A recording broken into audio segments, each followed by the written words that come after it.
Nous passons les Alpes à présent, direction les Abruzzes pour le suite de notre feuilleton de la semaine. Et cette question, comment l'Italie fait-elle coexister la présence de l'ours avec l'élevage? Le pays est souvent cité en exemple. C'est le deuxième épisode de cette série signé Laurent Winsbach et Pascal Dussol. Sur les hauteurs des Abruzzes, domaine des loups et des ours marsicains, le pastoralisme est toujours bien présent. Gregorio Rotolo est l'un des éleveurs les plus importants du secteur. Ces 1500 brebis sont divisées en troupeaux plus petits gardés par différents bergers. Ici, la coexistence avec les prédateurs est pour ainsi dire culturelle.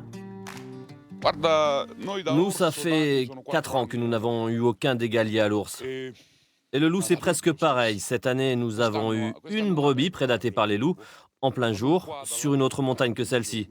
Mais sinon, rien depuis 3 ou 4 ans.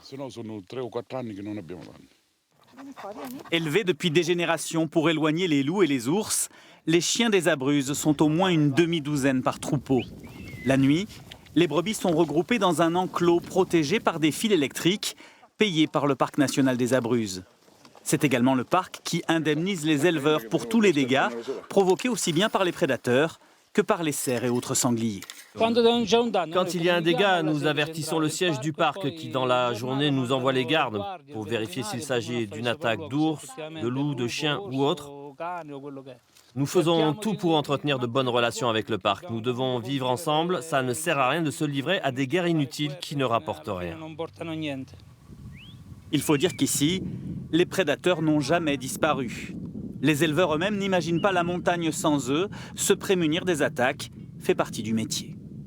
Les problèmes les plus importants que nous avons sont avec des personnes dont le principal métier n'est pas l'élevage. Elles ont une autre profession, laissent leurs troupeaux sans surveillance. Et là, il y a beaucoup de dégâts. Moutons, chèvres, cochons, bovins.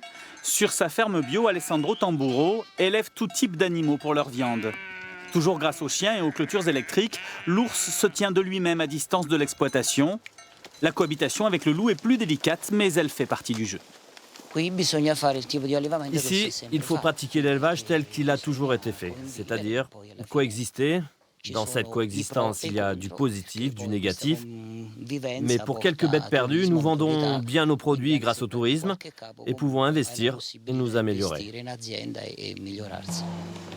Fromage de l'ours, miel de l'ours, les produits régionaux des Abruzzes jouent volontiers la carte des animaux sauvages. Car ce sont bien ces derniers qui attirent ici 800 à 900 000 visiteurs chaque année. Oui, lorsqu'il est devenu un argument pour le tourisme dans les Abruzzes, ce sera la suite de votre feuilleton demain.